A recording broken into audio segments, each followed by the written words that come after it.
Llegamos al final de una semana muy instructiva, muy importante para que nosotros podamos estudiar la palabra de Dios. Y hoy vamos a hacer un resumen de lo que se ha estudiado de tal manera que puede impactar nuestra vida y, Pastor Dani Perla, hacer cambios, ¿no? Porque lo que hemos estudiado, luego de asimilarlo, debería hacer cambios en nuestra vida, llevarnos más cerca de Jesús, que es lo más importante. Así que vamos a orar pidiendo la dirección de nuestro Dios para poder hacer esta reflexión de este día. Bondadoso Padre, queremos aprender de tu palabra siempre y lo que hemos aprendido estos días, ahora ayúdanos para aplicarlo en nuestra vida. Por favor, que tu Espíritu Santo nos guíe, nos ilumine, nos haga arder el corazón de tal manera que al reflexionar en tu palabra podamos mirar a Jesús, porque Él es el centro de todo. Y oramos en el nombre de Jesús. Amén. Amén. Para este día en nuestra lección hay un par de citas que tienen bastante que enseñarnos sobre cómo nosotros debemos acercarnos a este tema que estuvimos estudiando, la tipología, las sombras, que es otra forma de decirlo, pero también cómo debería nuestra vida verse impactada por lo que estamos estudiando. Y dice así: la misión de Cristo no fue entendida por la gente de su tiempo. Las tradiciones, las máximas y los estatutos de los hombres ocultaron de su vista las lecciones que Dios se proponía transmitirles. Esas máximas y tradiciones llegaron a ser un obstáculo para la comprensión y práctica de la religión verdadera.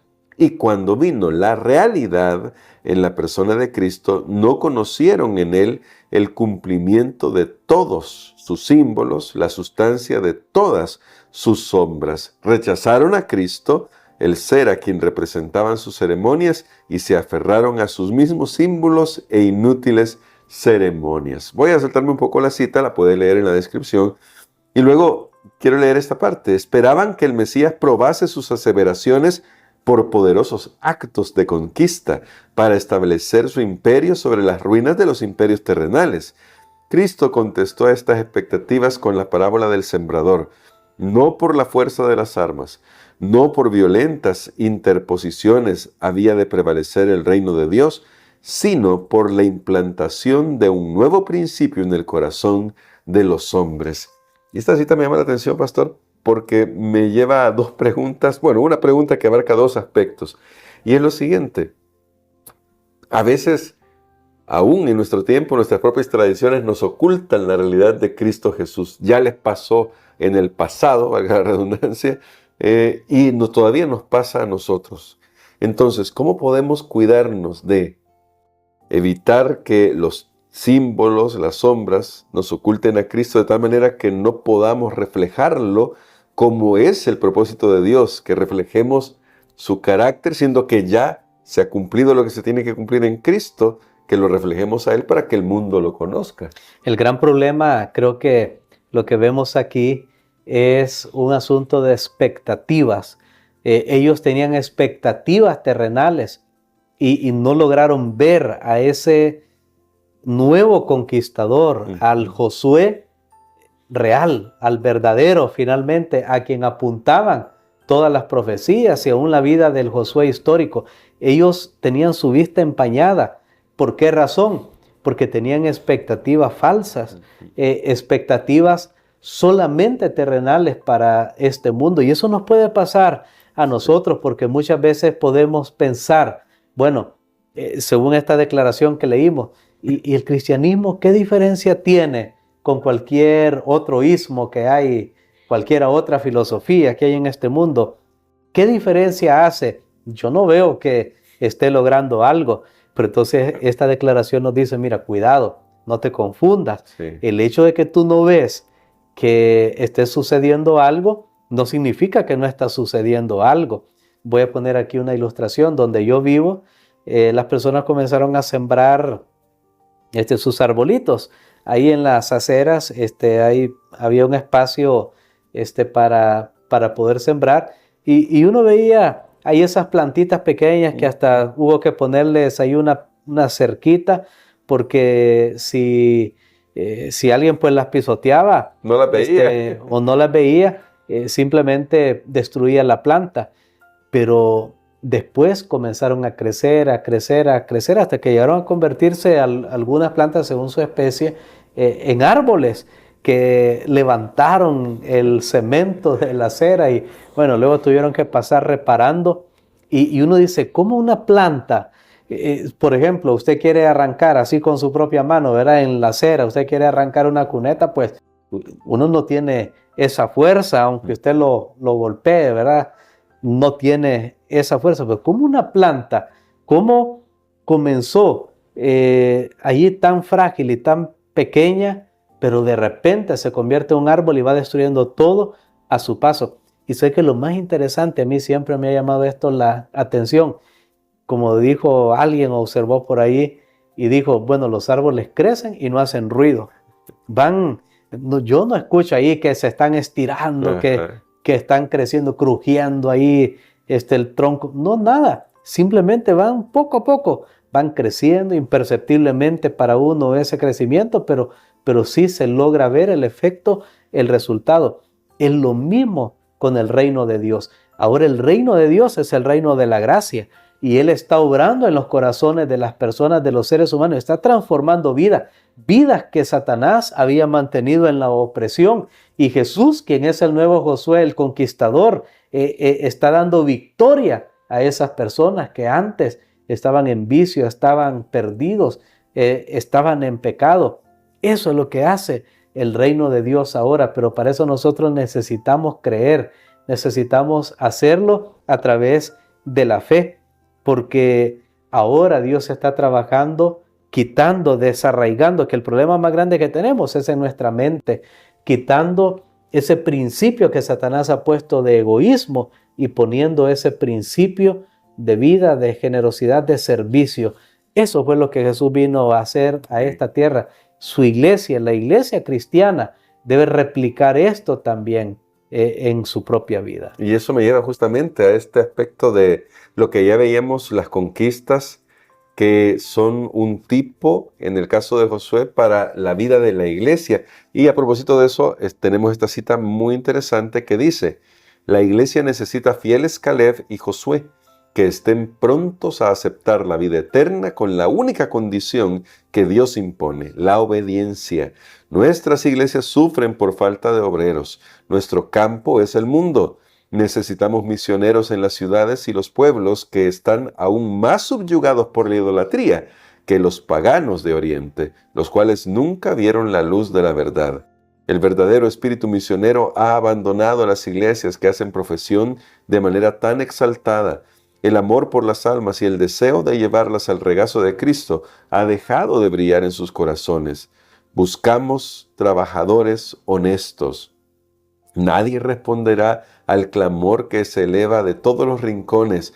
Pasa y ayúdanos.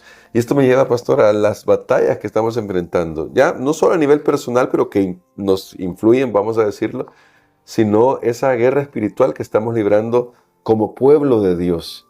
¿Cómo nos guía esta cita y lo que hemos estudiado sobre la tipología en la iglesia para reconocer nuestro papel? Tenemos que recordar, ya nosotros nos vamos a ser un tipo de Cristo Jesús, pero ahora nosotros reflejamos su luz y participamos con Él de esta conquista, porque Jesús está conquistando y el libro de Apocalipsis lo presenta como un jinete en un caballo que salió conquistando para conquistar, o sea, no termina, no para. Su obra de gracia en los corazones continúa y todos aquellos que lo han aceptado a Él somos sus aliados en esta conquista espiritual.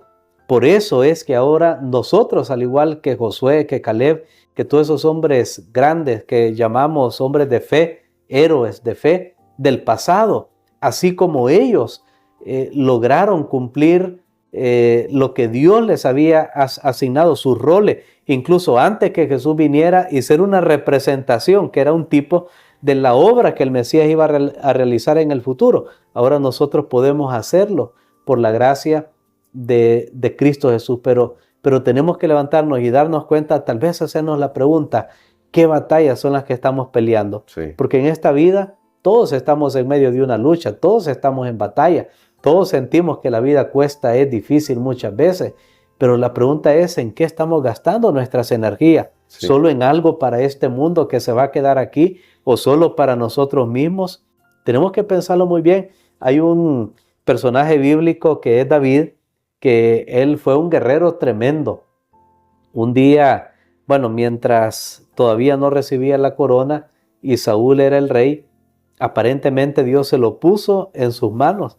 Y tuvo la oportunidad de destruir a Saúl, quien lo andaba persiguiendo, ya que Dios había manifestado que David iba a ser el nuevo rey de Israel, que más bien había sido ya ungido como el nuevo rey de Israel, estando todavía un rey activo. Entonces había un conflicto, había un choque allí. ¿Y qué dijo David? No, dijo, yo no voy a tocar al ungido de Dios. Tengamos mucho cuidado de expresarnos mal o de hablar mal de aquellos a quienes Dios ha ungido.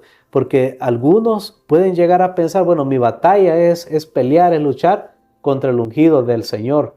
Pero creo que hay que tener mucho cuidado.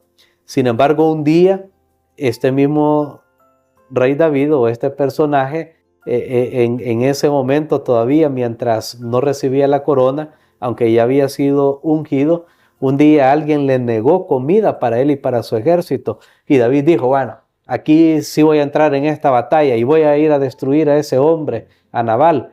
Hasta que la esposa de él, una mujer sabia, Abigail, llegó y habló con él y lo convenció de que no hiciera tal cosa y le dijo, porque mira, tú siempre haces la voluntad de Dios en tu vida. Pregúntate si esta es la voluntad de Dios en este momento, si esto va a hacer honor a la misión que tú tienes. Y David reaccionó y dijo, es cierto, esto es un capricho humano. Por eso yo tomo esta ilustración de David para hacer la pregunta, ya que nosotros también estamos en una batalla espiritual, pero ¿contra quién o contra qué estamos peleando? Claro. Tengamos cuidado de estar peleando entre nosotros mismos, y esa no es la misión que Dios nos ha dado, esa no es la tarea. Jesús, Dios mismo, no envió a Jesús a condenar al mundo. Y yo vi un pensamiento bien bonito que hace días lo tenía en mente. Creo que aquí encuentro el espacio para poder mencionarlo. Y dice, Dios no envió a su Hijo Jesús para condenar al mundo. Entonces, si tu mensaje es de condenación, creo que no te está enviando a ti. Noten, si Dios no envió a Jesús para condenar al mundo, mucho menos te ha enviado a ti para condenar a otros. Amén. Vean qué interesante. ¿Qué batallas estamos peleando? A veces podemos estar peleando contra nosotros mismos cuando hay todo un mundo afuera. Esa declaración dice, cristianos, despertemos. Hay todo un mundo afuera. Hay miles, literalmente, Sí. miles de millones de personas que todavía no han escuchado el Evangelio de Cristo Jesús, y nosotros peleando entre nosotros mismos. Si tenemos que pelear, tiene que ser contra las fuerzas del mal. Amén. Pero esa batalla no es con armas físicas, es con oración, es con fe, es una batalla espiritual. Nuestra lucha no es contra carne ni sangre. Así que Dios nos ha dejado ahora con esa misión. Ya Jesús vino, hizo su parte, cumplió todas las profecías, todas las tipologías, ya se cumplieron. Pero ahora a nosotros nos resta reflejar su luz, mirarlo a Él y reflejar su luz ante los demás. Es decir, vivir ya la atmósfera del cielo mientras llega el cielo, vamos a decirlo así.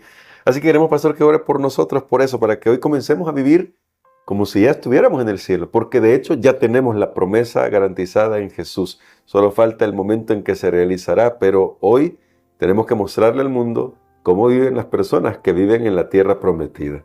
Amén. Padre, te damos gracias, Señor, porque a través de la tipología esta semana hemos descubierto que hay esperanza, que así como en un momento dado de la historia hubo cumplimiento de tus promesas, un día será un cumplimiento total y definitivo. Por fe aceptamos, Señor, que así como en el pasado hubo un cumplimiento ya, también en el futuro habrá un cumplimiento pleno. Ayúdanos, Señor, para confiar en ti. Oramos, Padre, para ser ahora los nuevos Josué, los nuevos Caleb, y poder reflejar la luz que emana de la gloria de Jesús desde la cruz del Calvario. Ayúdanos a tener ese deseo por conquistar a más personas para tu reino. En el nombre de Jesús. Amén.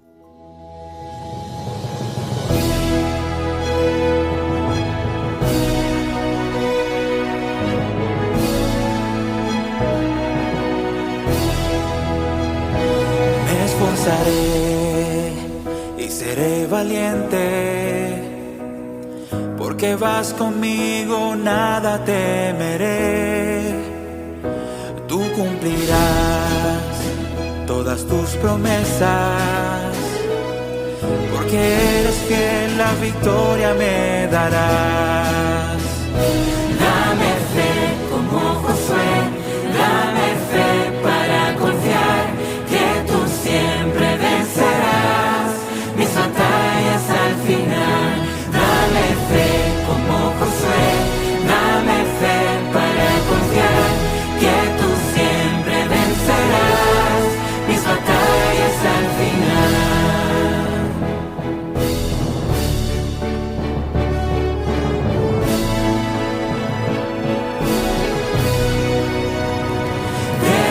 Derribarás todas mis murallas.